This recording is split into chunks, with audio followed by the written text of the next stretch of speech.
Have you ever witnessed something that was just extraordinary? Think about it. Have you ever witnessed something that was just truly extraordinary? There was one man that asked on a social media, list some things that you have seen that was just extraordinary. And this is some of my favorites of what he received back. Hearing your baby's heartbeat for the first time.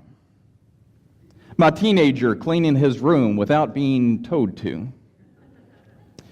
3 guys on one motorcycle riding up a windy road in Guatemala, using only their cell phones as both headlights and taillights.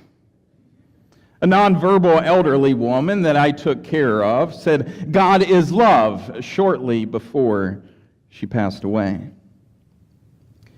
2 people riding a motorcycle on Highway 192 east of Kissimmee, naked, except for the boots. It was Bike Week at Daytona. This is my favorite. It came from a police officer in Colorado. One day, while on duty, I was behind a lady in a new Cadillac. We were stopped at a light on a 4-lane road, and a cattle hauling a semi-truck and trailer pulled up beside her, and I saw a cow's tail stick out of the side of the truck. About the time that the trailer and the cow's tail were even with the lady's open driver's side window, a stream of cow urine shot into her window. The lady tried to get her window up, but gallons were flowing in. The light changed the truck and the trailer and the offending cow. They went on.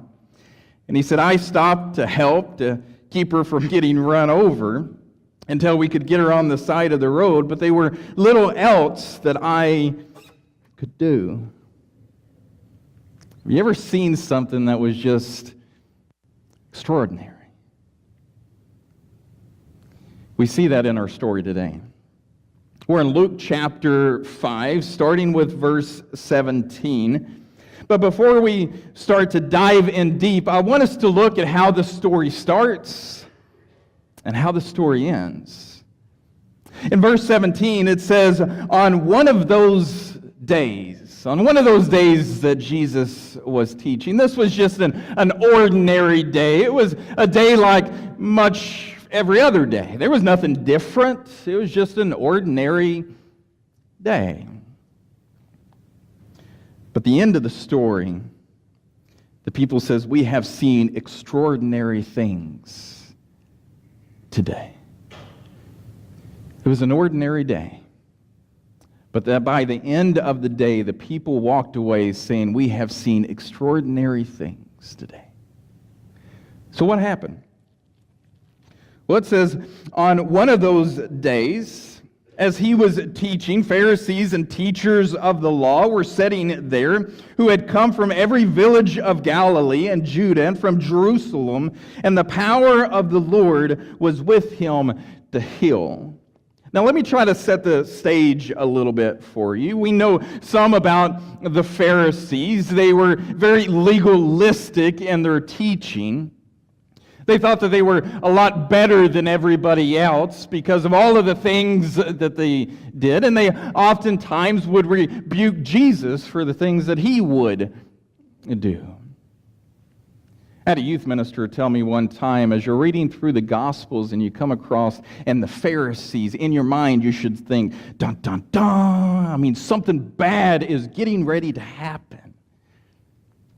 So Jesus is sitting here teaching. The Pharisees, the scribes, the teachers of the law, the religious leaders were in this room together. And Luke says, and the Spirit of the Lord was on him to heal. There was electricity in the air. Something was about to happen. It's much like a hiker that finds himself on the top of a mountain in a storm. And he looks in front of him and he sees his buddy, and he sees that his buddy's hair is just sticking straight out, and then he notices the metal that's on his backpack is glowing an eerie neon blue. And he knows that lightning is about to strike. So I'm to take off my backpack and I am to go for cover. They call that St. Elmo's fire. It's where we find ourselves at this point.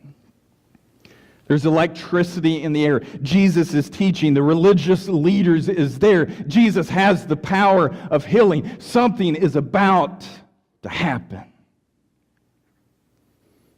Very next verse, it says, "And behold, some men were bringing on a bed a man who was paralyzed. And they were seeking to bring him in and lay him before Jesus. But finding no way to bring him in because of the crowd, they went up on the roof and let him down with his bed through the towel into the midst before Jesus." So here's, Mark says that there's 4 men. So here's 4 men bringing this man. He's a paralytic, can't walk. He's bringing him on his mat, his bed, to come and see Jesus. Now that's extraordinary friendship. Now I find it interesting that all of the Gospels, what they say is just some men. It doesn't actually say his friends brought him to Jesus. It was just some men. Could have been his friends. Could have not have been his friends. It was just ordinary people. He was an ordinary paralytic. But I will tell you, if we bring ordinary people to the loving Jesus, extraordinary things will happen. And that's what we see here. We see the faith of these men, the faith of the paralytic, the faith of the other 4 men. They were willing to bring him to Jesus. My question is, when we look at ourselves, what are we willing to do to bring people to Jesus? Now hear me, I didn't say to bring them to this church building, but to bring them to Jesus.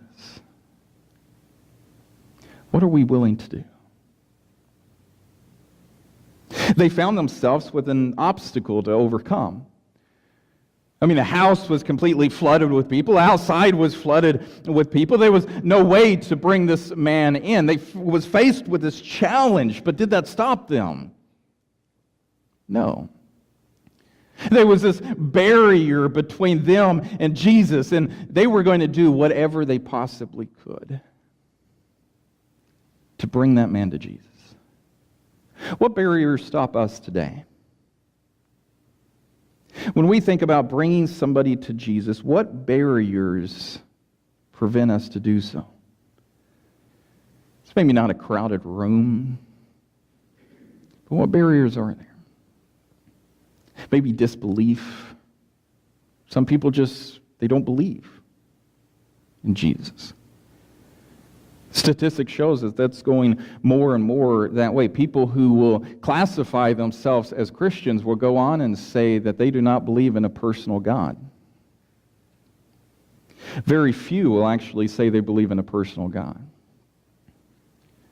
So what barriers do we have to overcome? Disbelief? Maybe somebody who has been hurt by the church before? There's a lot of that. There's a lot of people who used to be a Christian, and they still classify themselves as a Christian, but they do not have a church home because they have been hurt so bad by somebody in the church before. It's a barrier.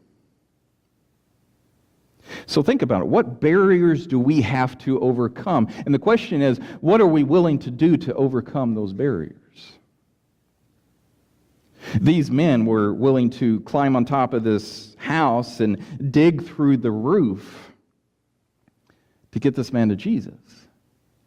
Now, the interesting thing that I find that I've never seen in any other sermon is the fact that Capernaum, where they're at now, is actually Jesus' home at this point. Yeah, he grew up in Nazareth, but Luke chapter 2, verse 1 says, when they heard that he was home, they came.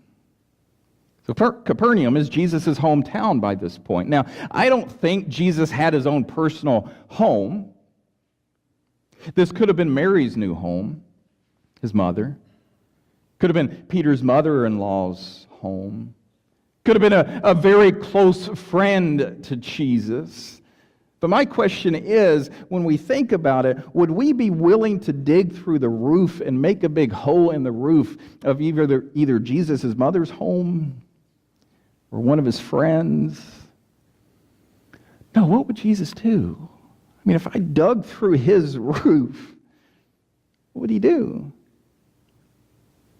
So yeah, I understand they may be barriers to overcome to bring people to Jesus, but they are some certain limits that I will not dig through somebody's roof. I won't do it. Which brings us to a very interesting question too, and that is, why didn't the crowd make room?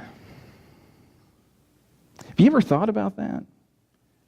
The reason they couldn't bring the paralytic to Jesus is because there was too big of a crowd there. Why didn't the crowd just make room for him? I mean, if it was me and I see 4 men bringing a guy that's a paralytic on a mat, I'm going to be trying to step away. Yeah, you got bigger problems than I do.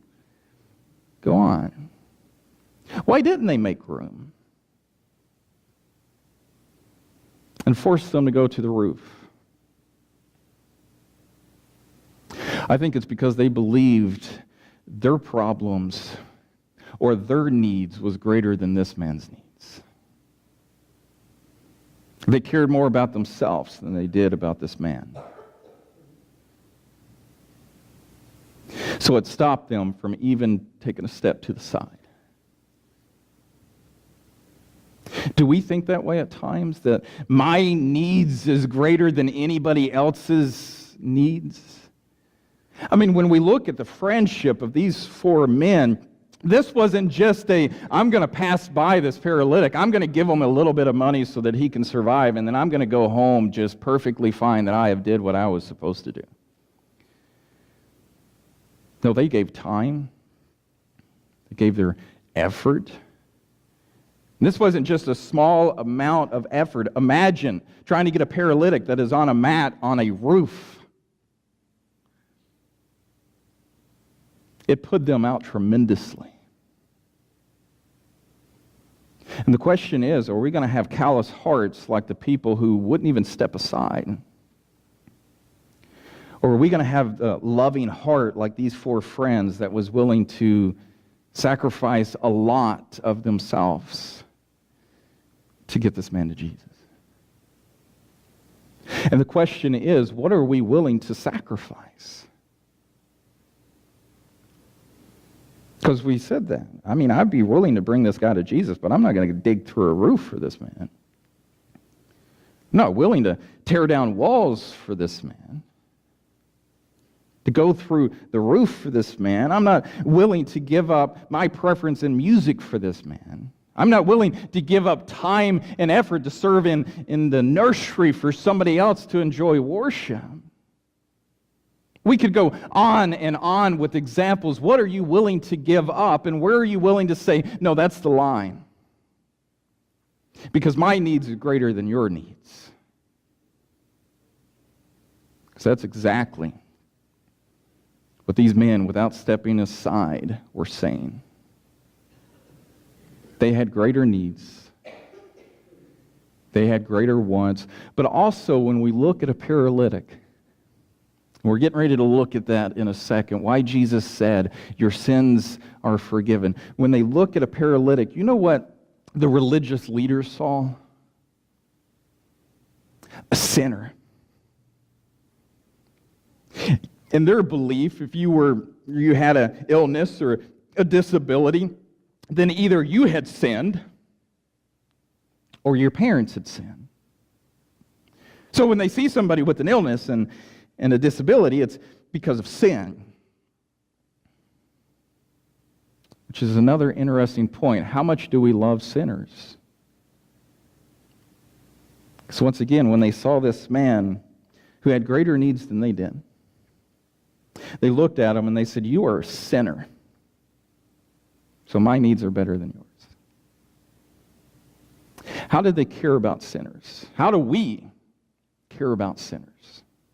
What do we do? What extent are we willing to go? So let's go on.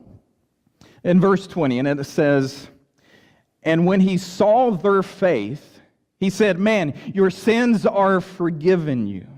And the scribes and the Pharisees, they began to question, saying, 'Who is this who speaks blasphemy? Who can forgive sins but God alone?'" So when Jesus looks at this man, the first thing he says, after seeing their faith, which is the faith of the four men, but also the faith of the paralytic, his first words is, "Your sins are forgiven." Why? I mean, why does he begin with that? Your sins are forgiven. He was setting them up to show them exactly who he was. In the Jewish Talmud, which the Talmud is just a commentary of the law, and we've talked some about this before, the Pharisees, they would never speak on their own authority. So they would never say, "Well, I tell you." They would always say, "Well, Rabbi so-and-so said that Rabbi so-and-so said this." Jesus was a little different. He spoke on his own authority, and that's what amazed him. But everybody else is, "Rabbi so-and-so said this." One of the rabbis made this statement. In the Talmud, it says, "Rabbi so-and-so said that Rabbi so-and-so said this." The sick person recovers from his illness only when the heavenly court forgives him from all his sins, as is stated, and he quotes Psalms 103:3. So in their tradition, a person could only be healed from their illness if the heavenly courts first forgave him of all of his sins. So what is Jesus stating? I am the heavenly court. And they had a good question. Who can forgive sins but God himself? The answer to that is only God. What they missed was this man is blaspheming. They couldn't actually think in their head that this man was actually not blasphemy, but he was actually fulfilling exactly what they said. Who can do this? Only God. Who is Jesus? Fully God. Fully man. It's a good question. They just kind of missed the whole point of what Jesus did. And then he goes on and he asks them this question. Which is easier to say? Your sins are forgiven, or to get up and walk? But so that you may know that the Son of Man has authority to forgive sins on earth, get up and walk. Now, when we hear that question, our first thought is, which one is easier to say? Your sins are forgiven, or to get up and walk? And usually our thought says, well, it's easier to say your sins are forgiven. Because we can't really see that inner side of the Spirit. We can't see that sins are forgiven. Only God can see that. So, of course, it'd be easier to say, hey, look, your sins are forgiven, just go on. But who is asking the question? And what did he have to go through to be able to say your sins are forgiven? See, we think it's easier to say your sins are forgiven than to get up and walk. But in Jesus' mind, it is easier to say get up and walk than it is to say your sins are forgiven. Because to have your sins forgiven means that he will be crucified. That he is going to be nailed to the cross. There has to be a punishment for sin, for forgiveness to take place, and Jesus says, I will take that. So yeah, in our minds, it's easier to say this, but in Jesus' mind, it is easier to say, get up and walk. Because it is hard for him to say your sins are forgiven, because he knows what he has to do to be able to make that statement.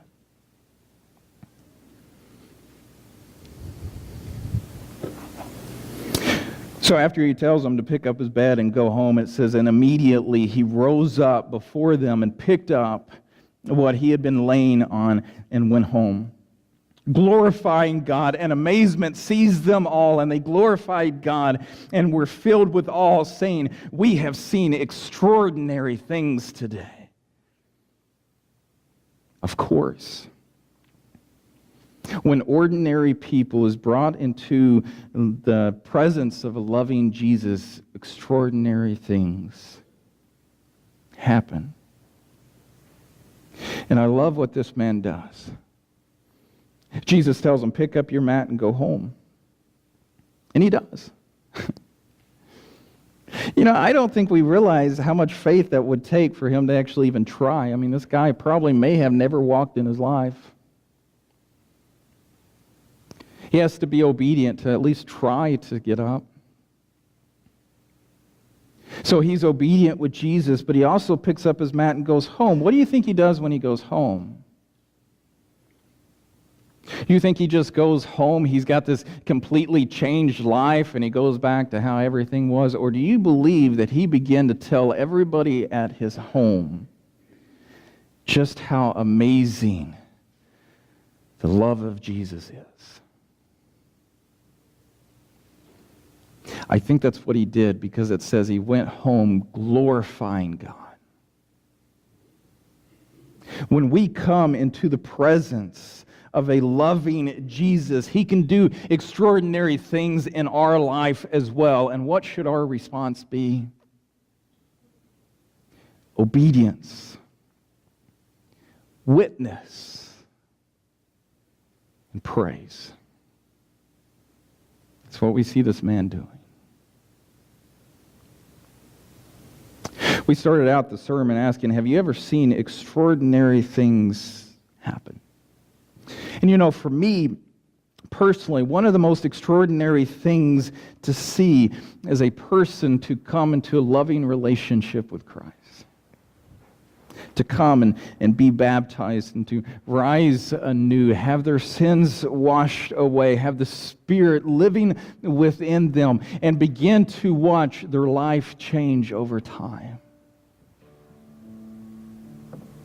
To me, there's nothing greater than to see that change. It's extraordinary. And we can play a part of bringing ordinary people to the loving Jesus to see extraordinary things take place. If you want that to take place in your life today, you can come now as we stand and sing.